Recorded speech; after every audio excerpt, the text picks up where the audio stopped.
Жигиттер, короче, азыр группамда билесиңер 500 адам бар. Если чо кошулам дегендер, ушул комментариясынын ссылкасын коюп коем. Азыр мындай ситуация болду. Группада бир бала мына алдымда отурат, эми көрсөтпөйлө, камера көрсөтпөйүң братан деп атат. Ошого силерге айтып кетип атам. Что почой менен кармалып калып, ошого 40 миң сураган экен. Короче, 20 миң менен чыгып кетиптир. Акчасы жок. Менин группама жаз деле канча? 8 миң 8300. Жарым саат ичинде да? Өткөндө канча топтолду? 21 миң топтолду.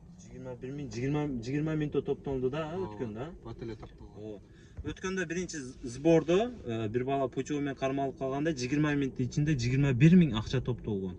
Бунусунда эми кечкурун болуп калды, кичине поздно болуп калды, ошого 9 миң акча топтолду. Мен группада ушундай сбор кыйын болуп калган. Эми таксисттерге кимдер жардам берет? Только таксисттер жардам берет.